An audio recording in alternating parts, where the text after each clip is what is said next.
কোরআনুল কারীমে আল্লাহ বলছে, সূরা জুমারের মধ্যে আছে, প্রত্যেক মানুষের কে আল্লাহ তাআলা তার রূহ তার দেহ থেকে দুইবার আলাদা করে। একবার চূড়ান্তভাবে মালাকুল মউত আজরাইল দিয়া, আর দ্বিতীয় খোদার কসম আল্লাহ বলছে প্রত্যেকবার বান্দা যখন ঘুমায় আল্লাহ তার রূহটা তার দেহ থেকে আলাদা করে নেয়। আল্লাহ নিজে বলছেন, আমি চাইলেই আবার ফেরত দেই, আমি না চাইলে ফেরত দেই। আল্লাহু ইয়াতাওয়াফাল আনফুসা হিনা মাউতিহা ওয়াল্লাতী লাম তামুত ফী মানামিহা ফায়ুমসিকুল্লাতী কাদা আলাইহাল মাউত ওয়া ইউরসিলুল উখরা ইলা আজালিন মুসাম্মা।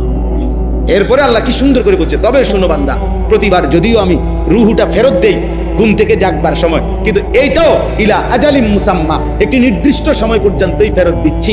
এই ফেরত দিলেও তুমি ধোঁকা খাইও না যে কোনোদিন আটকাবো না, না সত্যি সত্যি একদিন রূহটা একবার নেব আজরাইলে দিয়া, আর কোনোদিন ফেরত দেব না।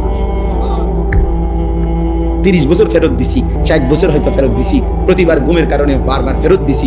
এটা দেখে মনে করো না যে আমি প্রতিবার, না, একদিন এমন আসবে যেদিন আমি নেব রূহটা, সেদিন আমার দেব।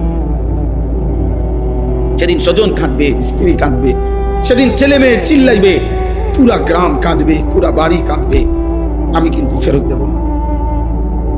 ছোট্ট বাচ্চা, কোলের বাচ্চার কান্নাও আমি আল্লাহ তাআলার দয়া আর হবে না, আমি আর ফেরত দেব। এবার বাচ্চা কাঁদুক আর বউ কাঁদুক, বুড়া কাঁদুক আর জোয়ান কাঁদুক, হ্যাঁ,